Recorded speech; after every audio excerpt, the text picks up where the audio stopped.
अस्सलाम वालेकुम हाज़रीन ऐं नाज़रीन। ड्रामा सीरियल दुलाब जी नेक्स्ट एपिसोड जी ज़बरदस्त अपडेट तव्हां शेयर कंदासीं। पोइ किस्तां ॾिठी दोस्तो, हाणे जेका रज़न जी यानी सौट आहे, ककर जी जेका भेण आहे, इहा वरी ॿीहर हिकु चकर घर छॾींदी ऐं भॼी वेंदी। ऐं तव्हां ॾिठो हूंदो त हाणे जेका एपिसोड हली, जेका हाणे ॾिसी रहिया हो, घणो कर तेसीं ताईं भॼी बि वई हूंदी सिधो मंसूर खान वटि। ऐं मंसूर खान इन खे ॿीहर पनाह ॾींदो।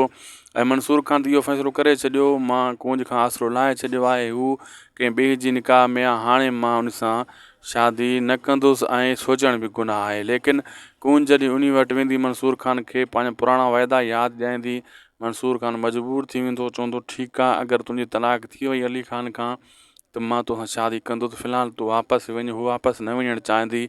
ककर ऐं राज़न वारा सिधा दुश्मन थी वेंदा कंहिंजा, मंसूर खान जा। होॾो मुराद खे घुत ॾींदा, तुंहिंजे भाउ खे जेको आहे मंसूर खान मारायो आहे ऐं छोकिरी बि खणी वियो आहे, भॼायो आहे ॿीहर हिकु चकर। हाणे तूं असांजे मिठण खे नाहक क़ैद कयो वेठो आहीं, तूं मंसूर खान सां विढ़। अहिड़े हिसाब सां पोइ हिननि जो जहिड़ो मंसूर खान सां मुराद वारनि जो थी वेंदो।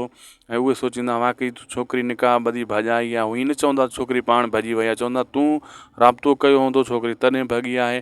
पोइ मंसूर खान ऐं मुराद वारनि जे विच में इख़्तिलाफ़ात अची वेंदा। असांखे ॾींदा इजाज़त, लाइक सब्सक्राइब शेयर ज़रूरु कंदा।